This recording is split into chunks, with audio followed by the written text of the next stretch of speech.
अस्सलामु अलैकुम वरहमतुल्लाहि वबरकातुहू। एजुकेशनल रिसर्च का आज जो पहला लेक्चर है, ताकि कोशिश है कि एक मंथ के अंदर अंदर रिसर्च का कंप्लीट कोर्स मुकम्मल करवा जाए, क्वांटिटेटिव भी रिसर्च और क्वालिटेटिव रिसर्च भी। जितना कि जो हेड मास्टर और लेक्चरर और टीचिंग यानी जो एजुकेशन के अंदर जितनी हमें ज़रूरत होती है उस कदर नॉलेज को जो है एक्सप्लेन कर दी जाए। और थोड़ा सा मैंने इसको ज़्यादा एक्सप्लेनेशन इसलिए भी दी है कि जो लोग एमफिल कर रहे हैं, मास्टर कर रहे हैं और उनके पास ताकि अच्छा कंटेंट आ जाए। बाकी कंसेप्ट जो है बाकी क्लियर करना बहुत ज़रूरी है। पहले हम देख रहे हैं कि एजुकेशनल रिसर्च क्या होती है। बेसिकली जो है हम पहले देखते हैं कि सर्च और रिसर्च में क्या फ़र्क है। सर्च ये होता है कि जब हमारे पास कोई चीज़ ऑलरेडी एग्जिस्ट करती है, उस चीज़ को हम फाइंड करें कि कोई चीज़ मेरी गुम गई है, उस चीज़ को मैं तलाश करता हूँ, तो इसे मैं सर्च बोलूँगा। ऐसे try to find something by looking और otherwise seeking carefully and thoroughly. किसी चीज़ को जो है वो बड़े ध्यान के साथ तलाश करना, देखना, उसे कहते हैं हम लोग सर्च। यानी an act of searching for someone और समथिंग दैट एग्जिस्ट ऑलरेडी, वो उस चीज़ को तलाश करना जो ऑलरेडी जो है मौजूद है। लेकिन रिसर्च क्या होगा? रिसर्च ये होगा, to search is to get the truth. Research ये है कि रिसर्च सच्चाई की तलाश है। रिसर्च जो है वो नए नॉलेज की तलाश है। रिसर्च जो है वो सही नॉलेज की तलाश है। यानी हम किसी चीज़ को वेरीफाई करना चाहते हैं, किसी चीज़ को कोई नया नॉलेज हम बनाना चाहते हैं, सच्चाई की तलाश में जाते हैं, तो वो रिसर्च होगी। यानी when we research we are able to get better ways of doing things and better products. जब हम रिसर्च करेंगे तो हम जो है वो इस काबिल हो जाएंगे कि हम चीज़ों को अच्छी तरह जो है वो उनको अच्छे तरीके से देख लेंगे और हमें अच्छी जो है प्रोडक्टिविटी हासिल होगी। यानी अगर आप डेफिनेशन पूछ जाए रिसर्च की, तो आप कह सकते हैं कि activity that produces new knowledge is called research. Research का कंसेप्ट क्या है? देखिए, रिसर्च का कंसेप्ट ये है कि ये एक इंटेलेक्चुअल एक्टिविटी है, यानी एक दिमागी काम है रिसर्च। और इसके अंदर जो है हम प्रीवियस जो एरर्स होते हैं, यानी किसी चीज़ के अंदर जो प्रीवियस एरर्स हैं उनको हम, जब मिसकंसेप्शंस जो हैं उनको हम रिमूव करते हैं। जैसे मुझे किसी चीज़ रिसर्च तब स्टार्ट होती है जब हमें कोई मसला हो, किसी चीज़ में दिक्कत हो। बच्चों को पढ़ा रहा हूँ लेकिन बच्चे समझ नहीं रहे, तो मैं रिसर्च करूँगा कि बच्चे क्यों नहीं समझ रहे। अब इस तरह की जो सूरत हाल होती है वो उसको हम इस तरह की सूरत हाल को हम जो है वो रिसर्च करेंगे। यानी bring light to new knowledge को लेके आते हैं, add and orderly ways to the existing body. जो हमारे पास मौजूदा नॉलेज है उस नॉलेज के अंदर हम नए नॉलेज को लेके आते हैं। ये हमारा जो रिसर्च होती है। रिसर्च इज़ मोर फार्मल, ये एक फार्मल वे होता है, सिस्टमेटिक यानी प्रॉपर एक तरीक़ेकार होता है, intensive process of working on the scientific method of.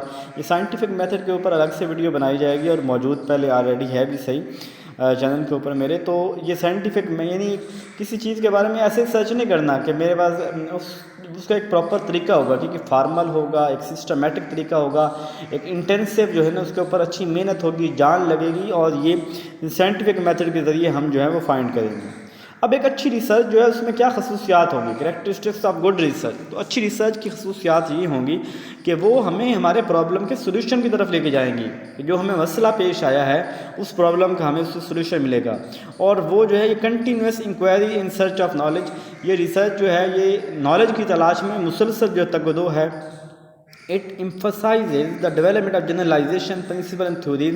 और रिसर्च की बुनियाद पे हम जनरलाइजेशन ये होता है कि मैंने एक चीज़ का सोल्यूशन फाइंड किया और उसका सोल्यूशन इतना अथेंटिक होना चाहिए, इतना एम्पिरिकल, इतना अथॉरिटेटिव, इतना ज़बरदस्त होना चाहिए कि वो एक बड़ी पॉपुलेशन के ऊपर भी रिज़ल्ट जो है वो मैं उसके ऊपर अप्लाई कर सकूँ। यानी जो एक मेरा मसला था उस मसले का सोल्यूशन मैं ओवरऑल तमाम पॉपुलेशन को बता दूँ कि आपका भी वो जो मसला है वो इस तरीके से हल हो जाएगा। तो ये रिसर्च होगा। It is based upon observable experiences and empirical evidences. यानी वो जो होंगे, एक तो उसको ऑब्जर्व किया जा सकता होगा, वो एम्पिरिकल एविडेंसेस होंगे। इट रिजेक्ट्स रेवलेशन, यानी जो हमारे पास जो रेवलेशन है वही का नॉलेज है, या जो इस तरह डॉगमास जो नॉलेज है, इस नॉलेज को जो है वो इसमें एस्टेब्लिश नॉलेज, इस नॉलेज को ये अगेंस्ट होती हैं। यानी जो ये साइंटिफिक तरीके से हम करते हैं ना, हम प्रॉपर हर चीज़ को प्रूव टेस्ट करते हैं। हम किसी चीज़ को इसमें अथेंटिक नहीं लेते, हम हर चीज़ को चेक करते हैं। इसके अलावा क्या है कि इसके अंदर हम डेप्थ जो रिव्यू लिटरेचर व्यू जो होता है कि उससे पहले उस इशू के मुतालिक जितनी रिसर्चेस की जा चुकी हुई हैं उन रिसर्चेज को हम उन के रिलेटेड जो लिटरेचर होगा उसकी हम इन डेप्थ जो है उसका रिव्यू कर रहे होंगे। It depends on valid and reliable data gathering process. ये वैलिड और रिलायबल डाटा जो है वो इससे हम जो है हासिल करते हैं। ये it demands accurate observation and description. उसकी एक्यूरेट ऑब्जर्वेशन होगी, डिस्क्रिप्शन होगी, सिस्टमेटिक होगा, साइंटिफिक होगा। और इसके अंदर पे एक और चीज़ भी हम कोशिश करते हैं कि हम प्राइमरी सोर्स यानी जो हम कहीं चीज़ को ऑब्जर्व कर रहे हैं, कहीं से डाटा ले रहे हैं, तो हम एज अ प्राइमरी सोर्स हों, उस बंदे वो हमारा प्राइमरी सोर्स हो। प्राइमरी सोर्स ये होता है कि जब हम किसी डायरेक्ट जिसके ऊपर रिसर्च कर रहे हैं उससे हम डायरेक्ट उसके ऊपर डाटा ले रहे हों तो ये प्राइमरी होता है। और जब हम किसी चीज़ के ऊपर रिसर्च कर रहे हों और डाटा किसी और शख्स से जिसने उस वाक़े को देखा हो तो उससे लें तो हम सेकेंडरी सोर्स की बजाय प्राइमरी सोर्स को प्रेफर करते हैं। यहाँ तक कि अगर हमारे पास प्राइमरी सोर्स मौजूद ना हो तो फिर हम सेकेंडरी की तरफ आते हैं। इसके अलावा जो रिसर्च करने वाला बंदा वो एक्सपीरियंस बंदा हो।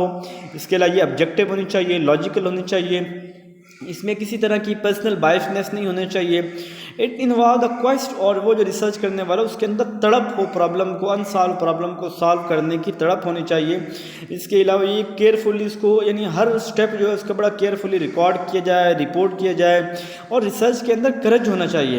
यानी करेज से मुराद ये कि रिसर्च के अंदर बड़े मसाइल भी आते हैं, सम टाइम बड़े जान को ख़तरा हो सकता है, बहुत से मसाइल आ सकते हैं, बहुत जो है ना वो एक लंबा प्रोसेस हो सकता है। तो इन सब में हमें जो है ना वो करेज होना चाहिए, हमें हिम्मत नहीं हारनी चाहिए।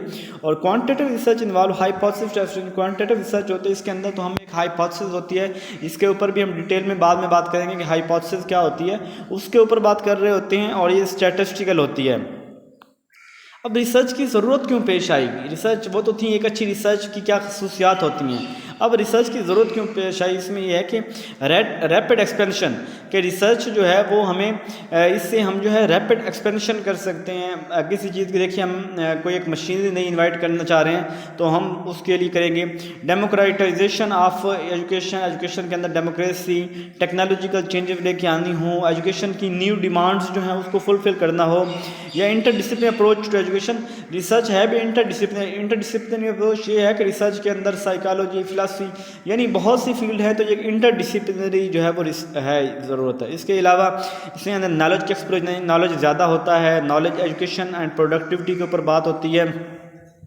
कम रिसोर्सेज अगर हमारे पास हों उनके ऊपर हमने कैसे गुजारा करना है, कैसे डेवलपमेंट करनी है, उसकी बात होगी।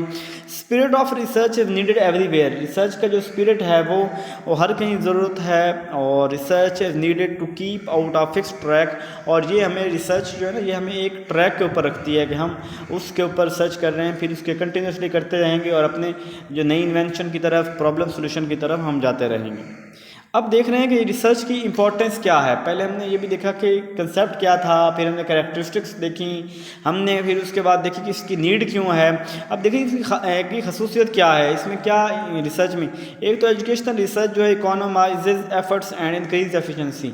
ये रिसर्च जो है ना ये हमारी जो एफर्ट्स हैं उसको, अब देखिए मैं किसी चीज़ के ऊपर रिसर्च कर रहा हूँ तो ये भी हो सकता है कि मैं जो है ना अपने ये देख रहा हूँ अगर रिसर्च की होगी तो मैं कम रिसोर्सेज में अपना काम कर दूँगा। अगर मेरी रिसर्च नहीं होगी तो मुझे बहुत ज़्यादा रिसोर्सेज इस्तेमाल करने पड़ेंगे किसी भी काम को हल करने के लिए। इसके लिए जो रिसर्च करने वाला होता है वो कॉन्फिडेंट होता है क्योंकि उसके पास सारी जो प्रीवियस इन्फॉर्मेशन होती है कि अब तक इस मामले में क्या हुआ। तो टीचर हो, रिसर्चर हो, उसके अंदर कॉन्फिडेंस आता है और ये उसको वो अपने रिसर्चर टीचर को अपने काम के ऊपर जो है फ़ख्र होता है और वो नए नए उसको एक रास्ते मिलते हैं, नई नई उसके सामने जो है ना वो दरीचे खुलते हैं और वो जो है रिसर्च उसको अलर्ट रखती है कि अब तक ये काम हो चुका है और फ्यूचर में ये गैप्स हैं, फ्यूचर में ये हो सकता है। और इससे रिसर्च की जो बेटर अंडरस्टैंडिंग होती है लर्निंग के हवाले से। अब एजुकेशनल रिसर्च जो है उसकी क्या अहमियत है, उसकी क्या ख़ास बात है, कैरेक्टरिस्टिक्स क्या हैं। देखिए एक वर्ड है SLERR यानी रिसर्च की जो खसूसियात हम देखते हैं हमने इन 5 बातों में कर सकते हैं। SLERR एस क्या होगा, सिस्टमेटिक होगी रिसर्च, हमेशा सिस्टम एक प्रॉपर प्रोसीजर होगा, एक तरीक़ेकार होगा। एल क्या है, लॉजिकल होगी, एम कोई बात नहीं होगी, हवाई बात नहीं होगी, उसके अंदर एक रीज़न होगी, लॉजिक होगी। इंपीरिकल से मुराद वो होता है अथेंटिक नॉलेज यानी एक बंदा जो हम सेंसेस के ज़रिए, एक्सपीरियंस के ज़रिए नॉलेज ले जाते हैं। लॉजिक भी होगा, उसके अंदर एक्सपीरियंस भी होगा। रिडक्टिव होगा, रिडक्टिव हो ये होगा कि हम ये जो चीज़ें फजूलियात वो हम निकाल रहे होंगे, हम चीज़ें प्रोड्यूस करते करते करते हम एक ख़ास पॉइंट की तरफ जा रहे होंगे। और रेप्लिकेबल यानी जो नताइज मैंने आज निकाले हैं रिसर्च से, कल को वही रिसर्च कोई और बंदा करता है तो उसके पास भी सेम रिज़ल्ट आएंगे।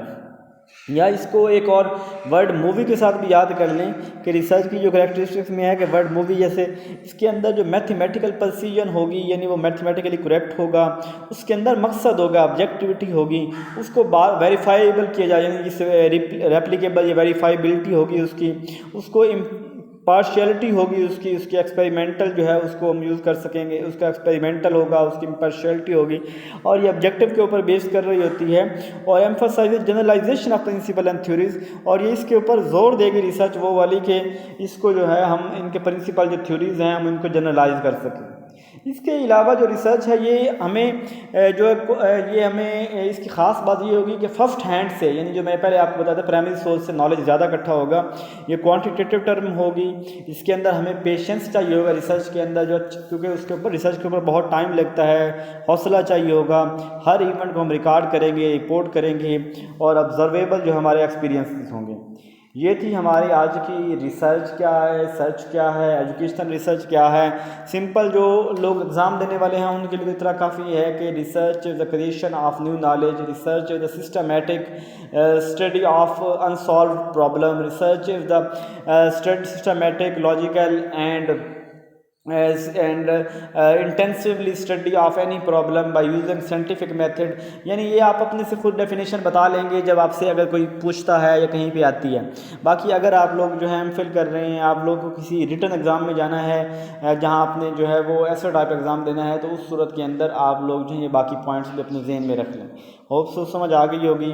कोई मसला हो तो आप पूछ सकते हैं मुझसे, कमेंट्स के ज़रिए भी, ग्रुप के अंदर भी मैसेज करके आप पूछ सकते हैं, तो इंशाल्लाह मैं आपको रिप्लाई करूँगा और PDF फाइल जो है वो भी ग्रुप के अंदर शेयर कर दी जाएगी। अपना ख्याल रखिएगा। जज़ाकल्लाह खैर।